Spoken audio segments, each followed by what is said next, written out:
At the Christmas party, while everyone was sipping cider and pretending we were a normal family, I found out my father had secretly sold my home, the house I worked my whole life for, to bail out my reckless sister. And the worst part? He smiled at me like nothing had happened. Stay with me as I tell you what happened that night, and if my story hits your heart, I hope you'll show some support by liking, sharing, and sticking around for more. I walked into my father Calvin Wynn's huge, overly decorated living room thinking the night would be simple. Eat, smile, survive a few awkward conversations.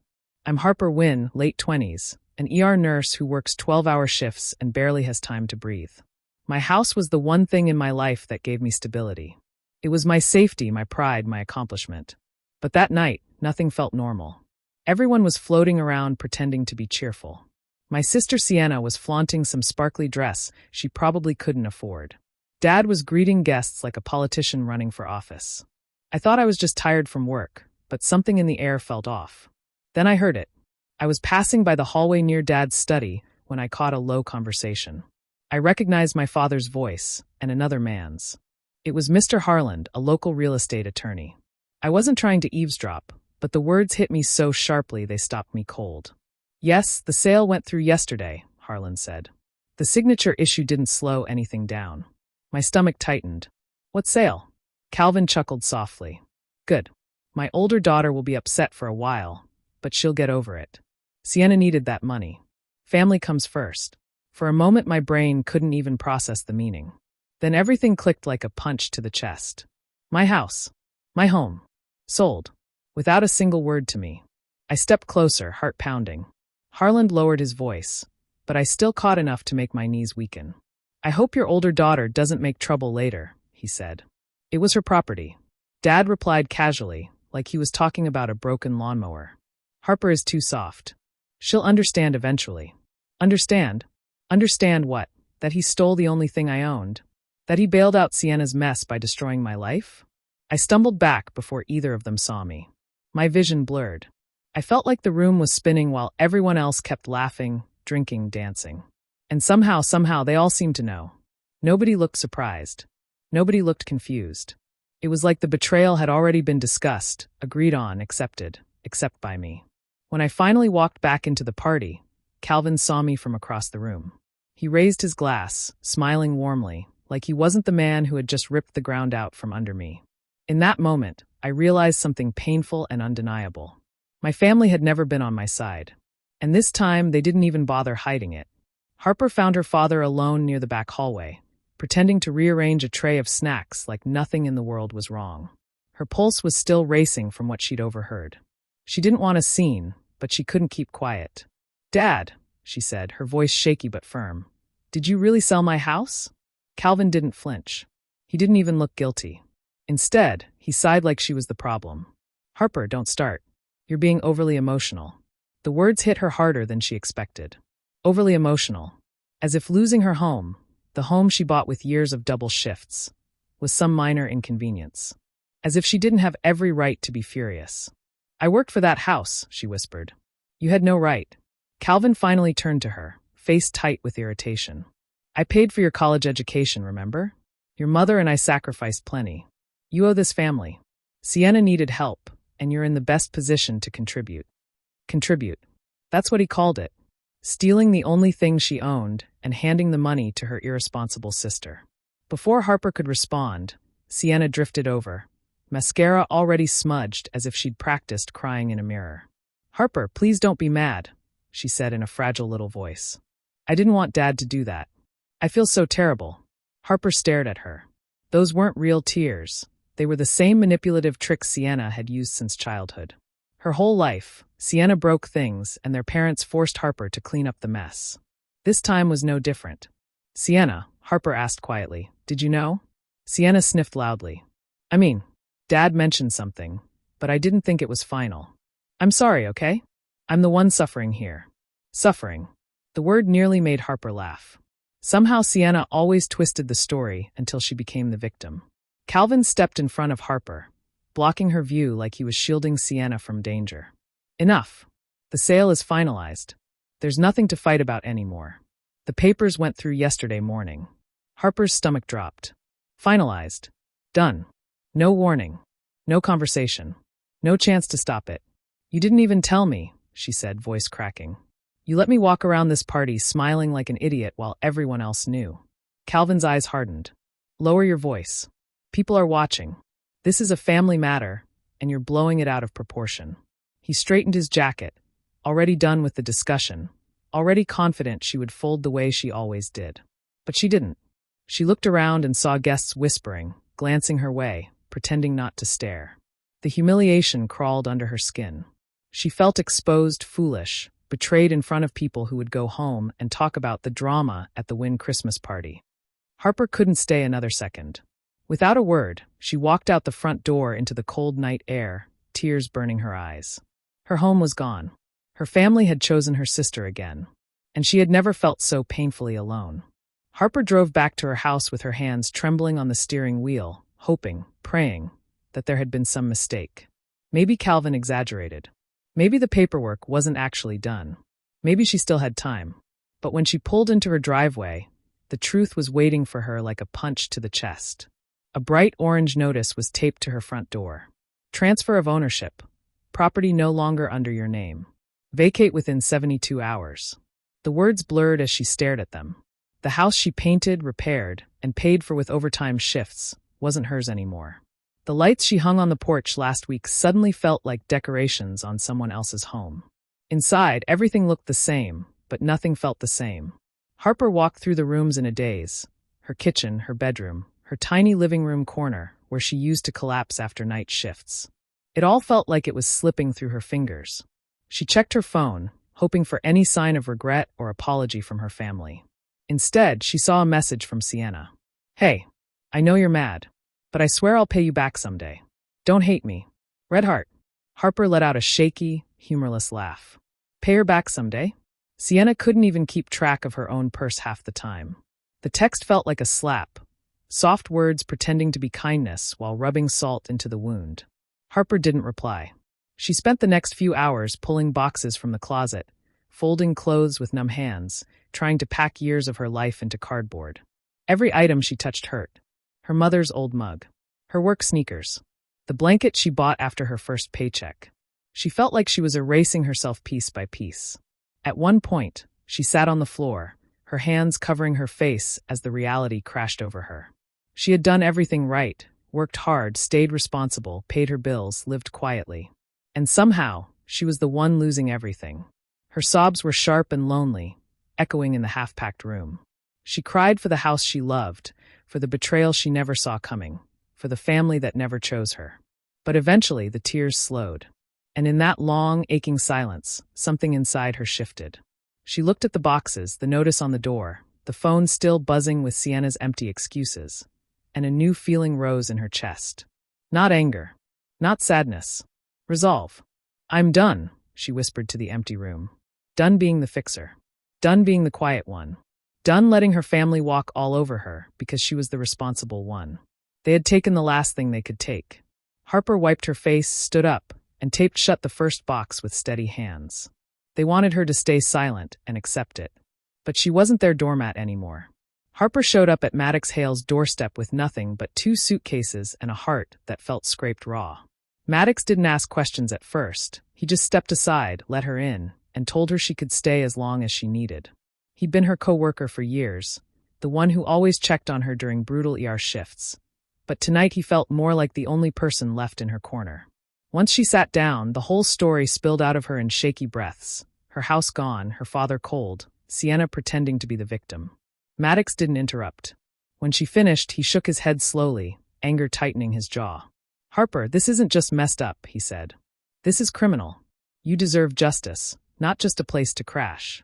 She tried to argue, to say it was too late, that the sale was already finalized. But Maddox wasn't listening to defeat.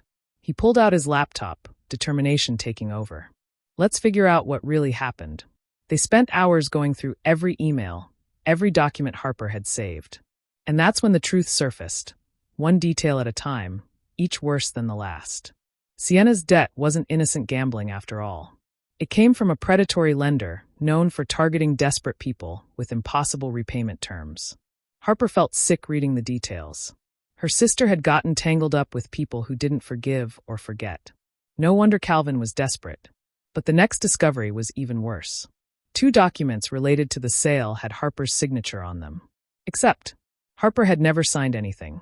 She stared at the forged signature, her stomach turning. Calvin hadn't just gone behind her back. He had faked her permission to push the deal through faster. Her own father had copied her handwriting and handed her house away like it was nothing more than an old sweater he didn't want anymore. "That's fraud," Maddox said quietly. "Serious fraud." Harper's hands trembled, but something fierce flickered inside her. She grabbed a notebook, then her phone. She began taking pictures of everything: emails, dates, forged signatures, messages from her father and Sienna. Every detail became evidence. No more tears. No more confusion. Just proof. Maddox watched her with a small, proud nod. "Good. Keep everything. You'll need it." When they finally took a break, he leaned forward, lowering his voice as if he were about to introduce her to someone powerful. "There's a woman you need to meet," he said. "Lydia Caro. She's an attorney who goes after financial fraud and wins. People say she has a sixth sense for liars." Harper blinked. "Would she even take my case?"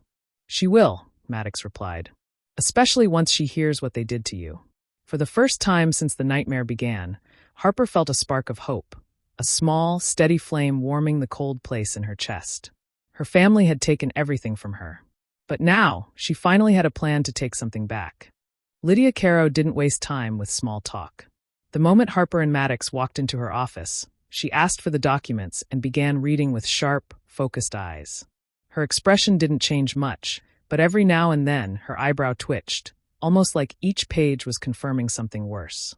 After a long stretch of silence, Lydia set the papers down and folded her hands.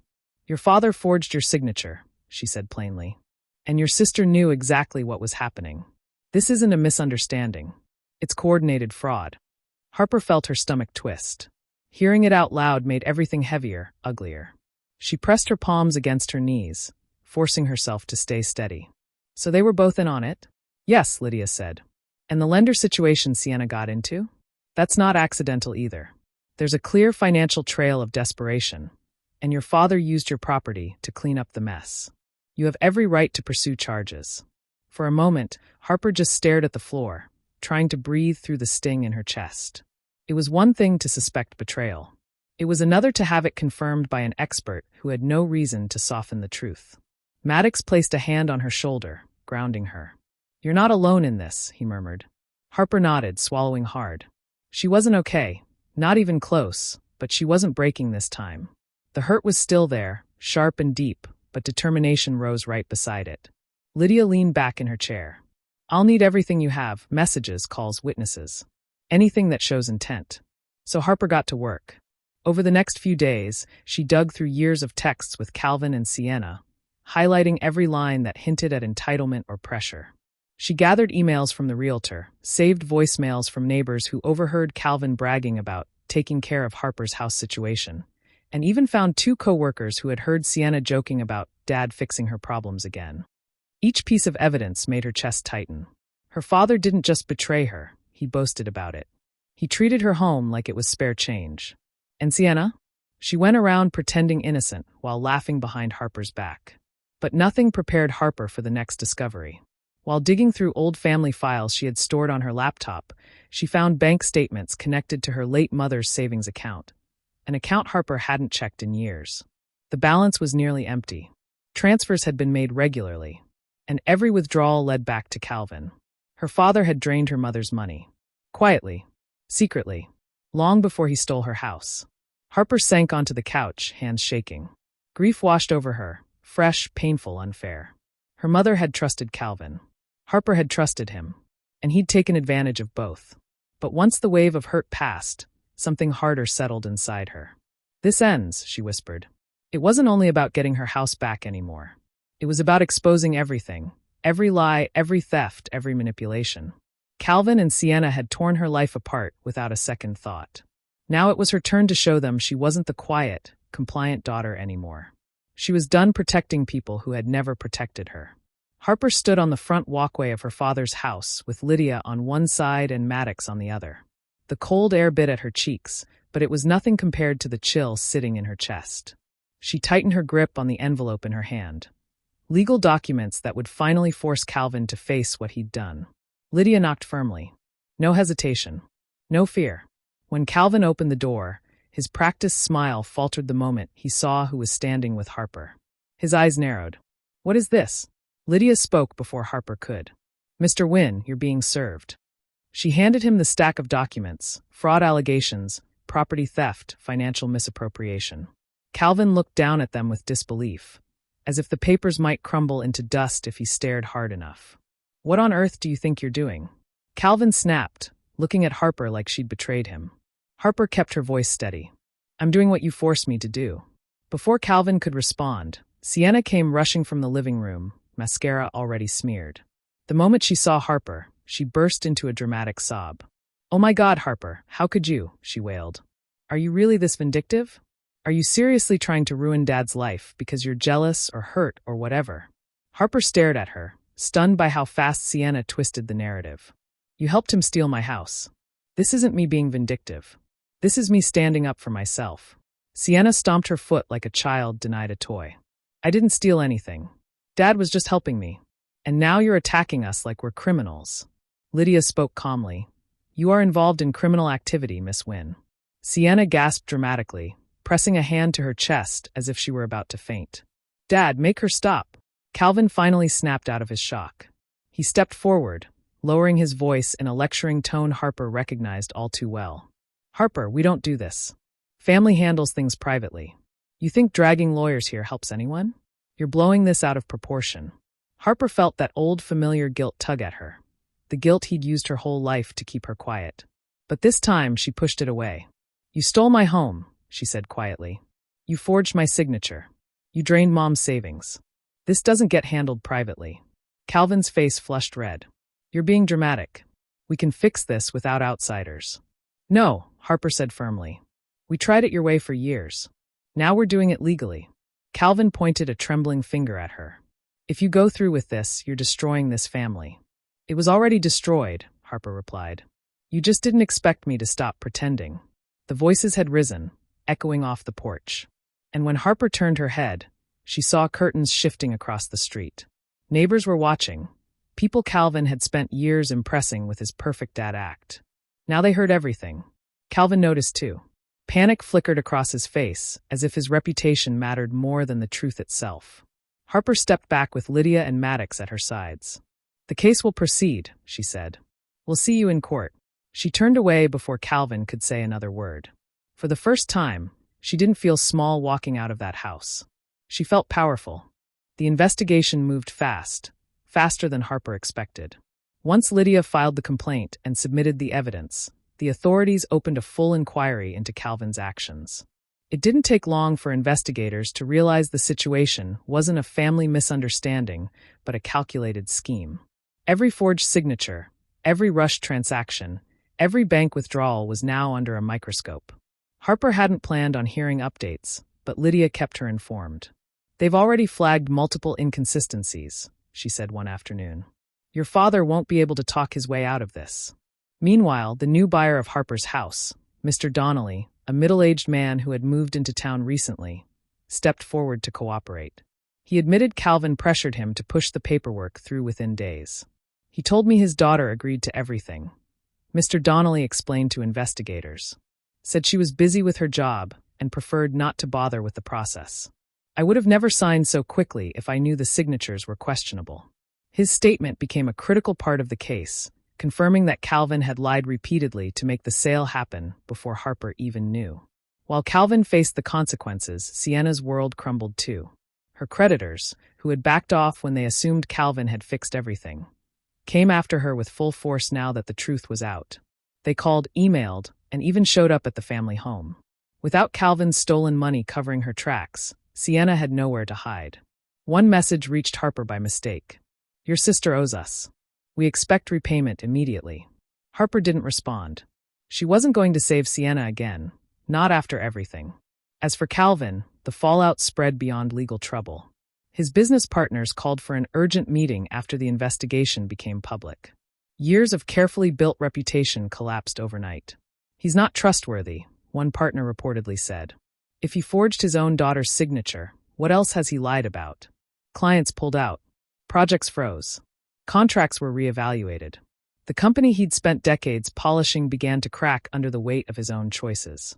The polished, respected man the neighborhood admired was now the center of a financial scandal. And Harper watched it all from the sidelines with a heart divided.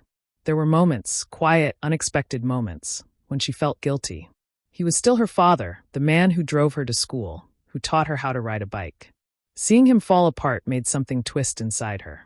But then she remembered him smiling at the Christmas party like nothing happened. She remembered standing in the cold night, humiliated. She remembered the forged paperwork, the stolen savings, the lies whispered behind her back. Justice wasn't cruelty. Justice was reclaiming what was taken. So even when the guilt tried to soften her resolve, Harper didn't let it win. She kept meeting with Lydia, kept providing every detail investigators needed, kept moving forward even when her emotions felt tangled. Because this wasn't about revenge anymore. It was about finally choosing herself. When the court ruling finally came in, Harper read the decision twice just to be sure she wasn't imagining it. The judge had voided the entire sale of her house, declaring it invalid due to forged signatures, false statements, and deliberate manipulation. Everything Calvin had tried to hide was now written plainly in legal language for everyone to see. She had won. The court also ordered Calvin to pay heavy penalties and full restitution. He was required to repay the money he stole from Harper's late mother's account, along with fines for every part of the fraudulent transaction.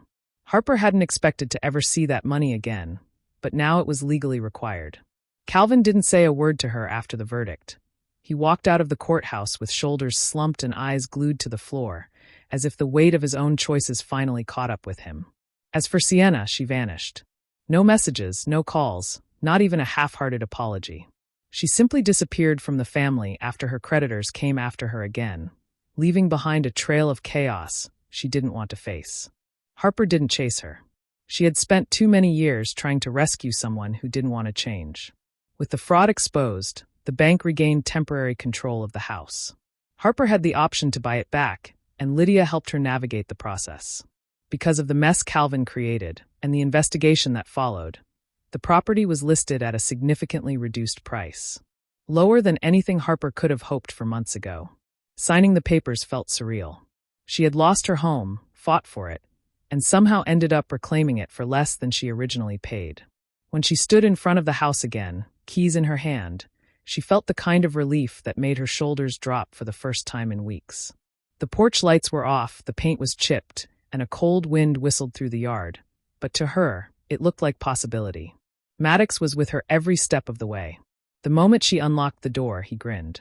"Well," he said, rolling up his sleeves, "should we take back your place properly?" They spent the next days repainting walls, fixing shelves, repairing small damages left by the short-term buyer. Maddox climbed ladders while Harper held the paint trays. They blasted music through an old speaker, laughing over crooked brush strokes and arguing over whether the kitchen should be pale blue or warm cream. Every room transformed slowly, like the house was waking up from a long nightmare. Harper felt herself rebuilding alongside it. With each coat of paint, each box unpacked, she felt a piece of her life settle back into place. Not perfectly. Nothing about this journey had been perfect. But she felt stronger than she ever had. This home wasn't just a building anymore. It was proof that she fought for herself, and won. Calvin showed up at Harper's doorstep on a quiet afternoon, long after the dust of the court case had settled. Harper had just finished painting the new trim in the hallway when she heard a soft, hesitant knock. She knew instantly who it was. No one else knocked like they were asking permission to exist. She opened the door to find her father standing there with tired eyes and a crumpled expression that almost looked like remorse. "Almost. Harper," he said, voice low and strained. "We need to talk." She didn't invite him in. She crossed her arms and waited. Calvin took a shaky breath. "I know things went too far. I know you're hurt. But you've made your point. Your mother would have wanted us to fix this. Families forgive each other." The mention of her mother stung, but Harper held her ground. "Forgiveness," she said slowly, "is not the same as letting you back into my life." Calvin's eyebrows pulled together, offended. "So you're just shutting me out? After everything I've done for you?" Harper almost laughed at how twisted his version of history was. "Everything you've done for me? You stole my house. You drained Mom's savings. You lied. You manipulated. And now you want me to pretend it didn't happen. Calvin shook his head. I made mistakes, but you're blowing them out of proportion. That line, the same line he'd used her entire childhood, finally snapped something inside her. I'm done being the responsible one you can dump everything on, Harper said, her voice firm but calm. My whole life, I cleaned up after you and Sienna. I carried the load so you two didn't have to. And when I finally built something for myself, you destroyed it without thinking twice. Calvin opened his mouth, but Harper raised a hand to stop him. I don't hate you, she said, but I don't trust you. And I'm not letting you back into my life just because it's convenient for you. For a moment, Calvin just stared, like he didn't recognize the daughter standing in front of him. Then he turned and walked away, shoulders heavy. Harper exhaled, thinking that maybe, just maybe, this was the end. But the universe wasn't done yet. Later that evening, Sienna appeared at her door, looking like she'd crawled out of another disaster. Mascara smeared, jacket half-zipped, eyes wide with manufactured innocence. Harper, she cried, I need help. Dad won't talk to me and the creditors. No, Harper said immediately. Sienna blinked. What do you mean, no? I mean, no, Harper repeated. I'm not saving you. Not this time. Not ever again. Sienna's face twisted. Wow, you're really selfish now. Harper shook her head. No, I'm finally taking care of myself. Sienna stormed off, muttering, but Harper didn't feel even a flicker of guilt. Not anymore. When Harper closed the door, the house was quiet, peaceful in a way it had never been before. She leaned against the wall, letting the silence settle around her like a warm blanket. Choosing herself wasn't easy, but it was the first decision she didn't regret. For the first time in her life, Harper wasn't carrying anyone else's burden. She was free. Harper woke up to sunlight filtering through the curtains of her own bedroom. Her real bedroom. Walls freshly painted, floors clean, air quiet and warm. For the first time in a long time, she felt rooted. Safe.